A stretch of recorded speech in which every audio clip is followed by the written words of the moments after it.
Are you using powerful management accounts to drive success in your business? And if not, why not? So, hey everyone, Luke Desmond, Tax, Tech and Tactics. Today I want to deep dive into management accounts. Management accounts, management reporting, financial insights. I don't really care what we call them, but basically looking at some numbers for your business and making some informed business decisions. This is probably the biggest indicator for me or predictor as to whether a small business is going to be successful or not. At small business level, it is a genuine competitive advantage understanding your numbers because so few business owners truly understand their numbers and look at them regularly.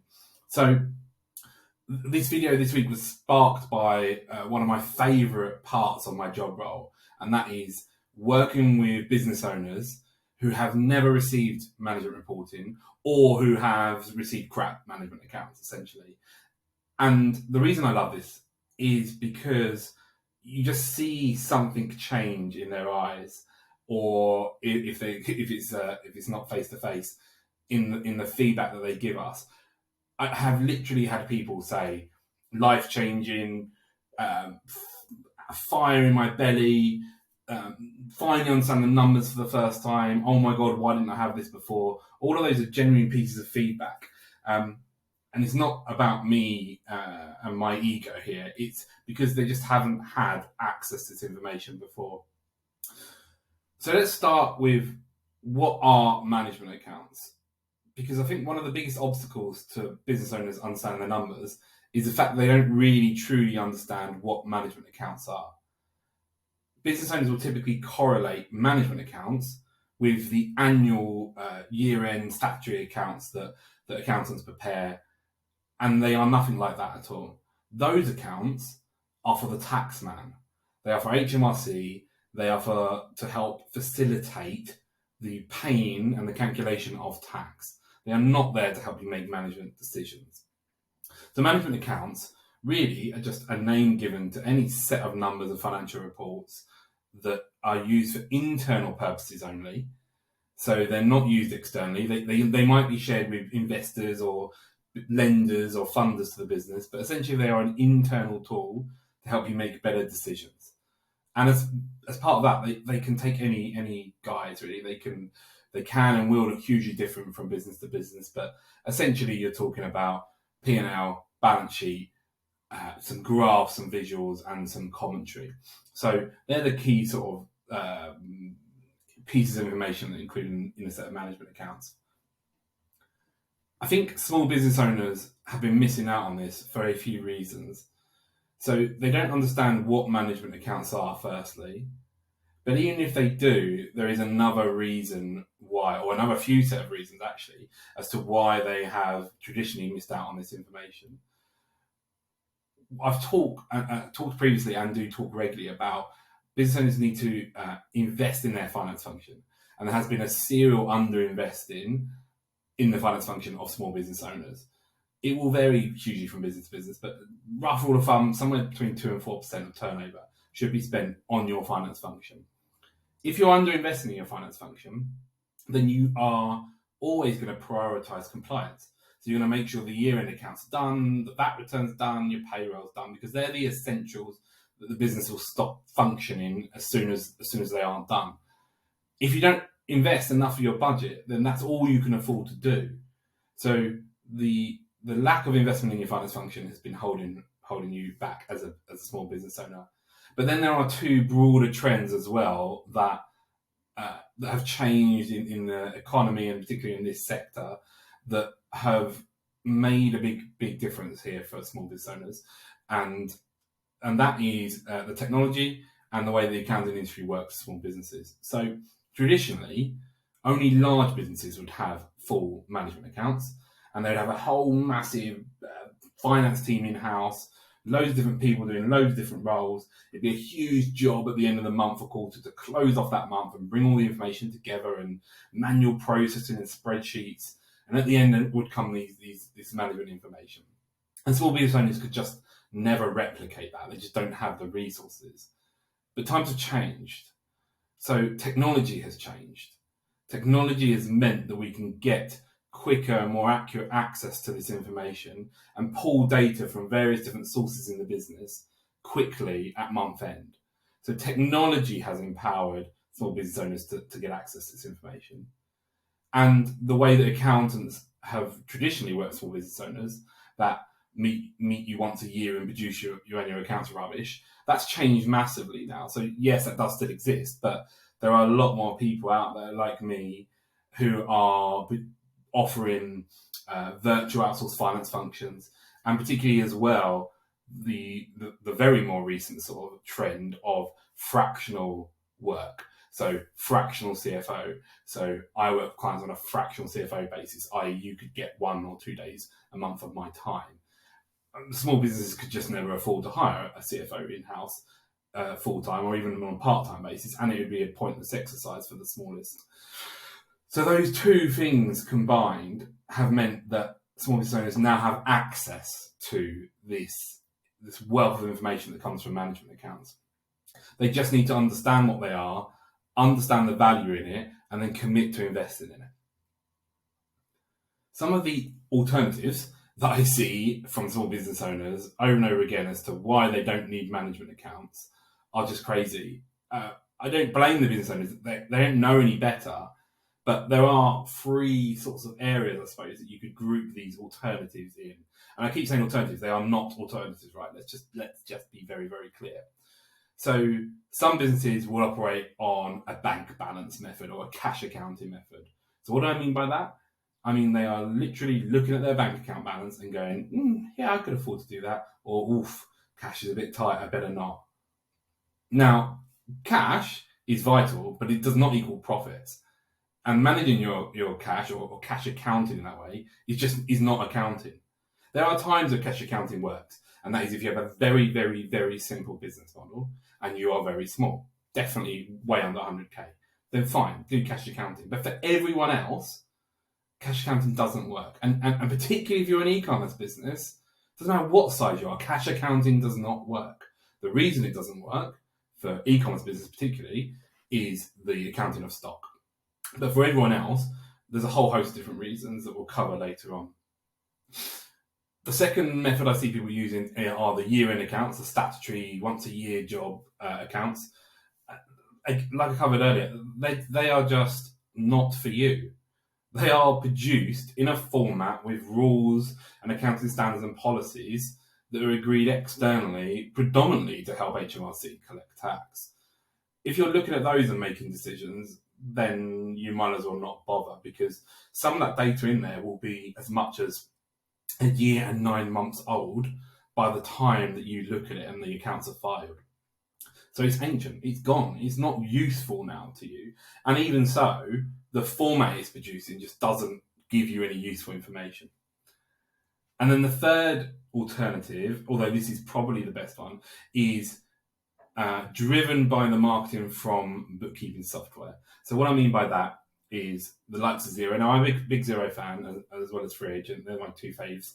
And there are definitely worse offenders out there. But in general, the bookkeeping market tell you that their software is brilliant and a few clicks and you can get everything you need. Now, the software is brilliant, but a few clicks and you cannot get everything you need. So we will see some business owners going into Xero with no other intervention, just the core basics of cash book being updated, the basic bookkeeping, and they'll go and print off a P&L and they'll use that to make informed decisions. But they're not informed. And they're not informed because those reports are bog standard, they're not tailored to you. Your chart of accounts has not been tailored to you. We'll cover that in a minute. And there's no adjustments there. And again, we'll cover that in a minute. So whilst that's slightly better than the other 2, none of these make up for having strong management reporting. The risks of operating without effective management reporting can be summarised in just a few bullet points.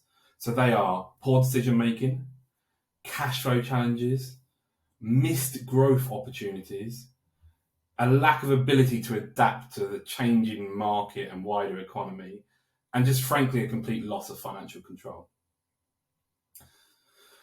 So, what do great management reports look like?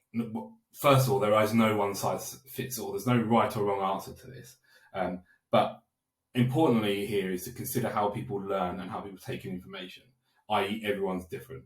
So a varying degree of visuals. So I like a lot of visuals, graphs, charts. People tend to interpret those easier. But sometimes if there's a really important number, you just want to keep that number in isolation. So it's a single number, a single percentage that's really obviously highlighted. And then for some people, they'll want the full breakdown. So a big, chunky monthly P&L that they'll want to pour over. Frankly, I'm going to go through all of that. But depending on how your brain is wired, some of that will resonate with you and some of it won't do. So make sure you cover all bases is really, really key. It will include the basics like P&L, balance sheet and cash flow, yes.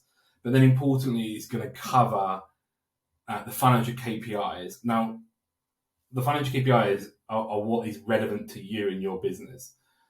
I'm not going to cover those in this video because that's a whole another topic for another day. But essentially, make sure you've got KPIs in there is absolutely vital. And you need some actuals versus your budgeted or versus your forecast, and the variance analysis. So variance analysis, posh word for what do we think is going to happen versus what has happened, what's the difference and why. So the key ingredients in creating or crafting, because it is a craft, right?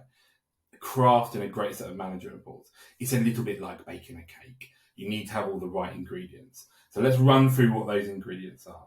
So first up is accurate data.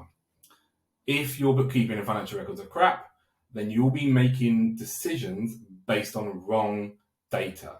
That's almost worse than just making it up and going with a gut feel. You need a bespoke set of chart of accounts. So chart of accounts, for those of you who are not aware, that is the long list in your bookkeeping software of all the expense categories and sales categories and other categories that we won't go into. And as standard, every set of bookkeeping software will come with a standard chart of accounts, but it's very simplistic. You need to tailor that set of chart of accounts to your business. And you also need to tailor it to what reports you want to look at. So a really common thing is when I go into a new business, look at their P&L and we'll just see one line for sales. It will say sales. Well, we want to analyse how your sales is broken down. How that's broken down doesn't matter. It varies depending on business. But having one line for sales is not okay. So the first thing we're going to do is go in there and create multiple chart of account codes for sales. It might be different types of sales. It might be locations or whatever it is. There's a million and one ways we can chop up sales and make it more meaningful to us. Then we need a really strong period end close with adjustments. So what the bloody hell does that mean? Well, we want to close off that period, so that month or quarter, as soon as possible. Make sure we've collected all the data, all the expenses, all the receipts, all the invoices being processed. And we then want to make adjustments. And those adjustments are called journals. So your accountant can go in and make journals. What those journals are, again, massive, massive topic. And not one that you really, truly need to understand, to be perfectly honest, as a business owner. You just need to understand why they're important. So let's go with a really simplistic example. Let's say you want a big new project, 100K, brilliant, lovely. It's going to take you 4 months to deliver. You're going to start next month. Today, you've been really smart and you have invoiced upfront for the whole work. Great, good. Something I very much encourage. Without any adjustments, if you go and look at your P&L today and then over the next 4 months, today you're going to see a big spike in revenue. Great. But all the costs associated with those are coming in over the next 4 months.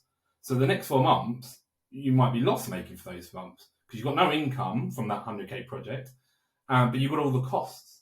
So a basic concept of accounting is that we need to match income with the expenses that relate to it. And that stops all these artificially lumpy sort of P&L, and it just makes it more meaningful. So instead of what we just said there, what we would actually have, the monthly raise invoice, no sales. You haven't done any of the work yet, so you're not going to get any sales in your P&L. And then each of the next 4 months, you're going to have 25K worth of sales, presuming you delivered it evenly throughout those 4 months. So then each month, you're looking at 25K worth of sales, and then you're looking at the expenses that relate to that month. And you can finally get a true indicator of how much profit you made in that month based on that project. The same goes for expenses. If you've had a really large expense that covers a whole year, insurance is the easiest one for everyone to understand. You don't want to have that expense sitting in the month in which you paid for it. It should be apportioned and spread over the whole of the year. So those adjustments, and there's a ton of those adjustments, are vital to getting management accounts. Speed is really important. The quicker the better, obviously. Commentary. So without commentary, business owners do not know what is going on by looking at these reports. Most business owners do not have a strong financial understanding. And it's our job as finance professionals, accountants, CFOs, financial controllers, to interpret the story those numbers are telling, and explaining that in a way that the business owner understands, and most importantly, one in which they can use to take action. Because without action, the whole thing is pointless. So I love video, hence recording these videos for you guys.